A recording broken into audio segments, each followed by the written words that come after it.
Pioneer. Yo, what's going on guys? EJ here, bringing another Lord of the Rings Rise of the War video. Today guys, we've got another commander guide. Today we're going to be talking about Elrond and seeing how he does in 2.0. We're going to go over his skilling and all that kind of things and gearing and stats and everything. So yeah, let's get into it, shall we? So I have Elrond here at respect level 6, right? You can see with the gear that I'm using, a damage of 16 18, HP of 5800, very high command at 425. So as you can see, damage dealt will be done by nearly 30% by army. This is really good because that's how we're going to be building him today. So as you can see with gear, I have Gornon, so it's increasing unit attack. So you can see I've got plus 48 unit attack with a full set of sharp blade, which also increases my attack plus 20. So we're using the gigantic hammer here. Also increases unit defense. The same basically with the Ranger's Shroud with 45 attack and 9 defense. Then we have the Hunter's Guide. Has the same effects as we had on the gigantic hammer. And then we have Night Star, which increases commander attack by 9, focus by 15, and then unit attack by 18 and unit defense by 12. So that's really good. As you can see, my base stats here aren't really affected much. It's because we're going with unit attack. With this kind of gear here, you're going to have over 200 something. And the reason we want to be doing that is because of the skilling we're going to be building with Elrond. The next thing we're going to talk about is his relic. As you can see, there's a new relic page and stuff. So once you actually have his relic open, you can see that you have command of plus 30, so it's another buff as well. Commander attack of 5 and unit attack of 6, and defense of 5.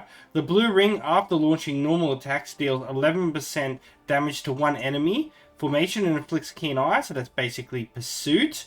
And this is at level 1. This will go up more with refinement. And then if you do strengthen, you can double these points up and stuff like that and get extra points into these stats here. So his relic is quite nice. Okay, moving on to his stats. So you do need him R5 to be competitive. I wouldn't recommend really using him unless he is R5, because that is the first skill that you want to be maxing out. So as you can see, we have here, if we max this out, we have Lavilia's Ring Bearer, which when this is maxed out, guys, you can see for the first 4 rounds, the commander has a 70% chance to gain dual blows, which basically follow up, attack twice, a level 5 buff of initiative commander of plus 5, and then you gain initiative in the first round, so the ability to attack first. Now, if you look at his other skills, he has Elf Lord here. I don't really dabble into that too much. Now, Lord of Imladris is very good because it does do some physical damage. The skill of Inclusion, which basically now, that's basically like means you get to attack first. And you do have a 25% chance at level 10. But the next thing I go on to straight away is Half Elven. I like to max this out because it does increase the attack of the commander's men. Or elves by 30 and defense plus 30 with a unit attack buff for men and elf plus 3 and defense plus 3 as well. So it's going to be working in unison with your attack strength on your gear and everything that you have. So I only have him respect 6, which a lot of people have. So the skilling points here will be able to relate with. And then the next thing you can do, you can put some into the Power of the Bloodline if you want. But I do believe you can also do this as well. This helps reduce the amount of defense and that they have. But I like to just put some points into physical damage because it's always nice to get a little bit extra damage.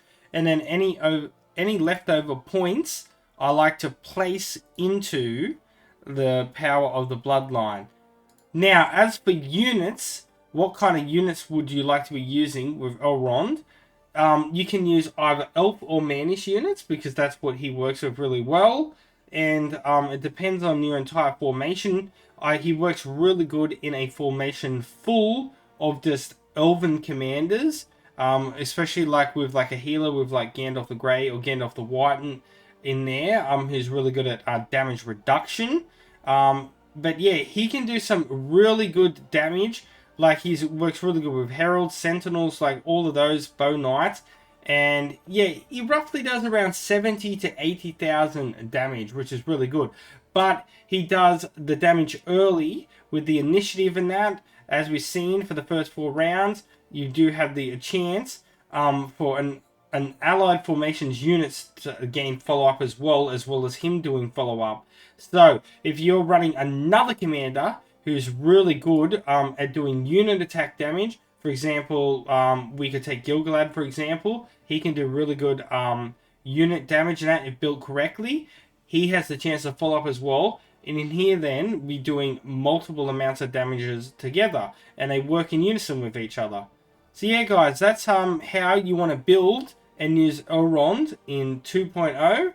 Hope this video helped you out. Until next time, peace out, EJ's out.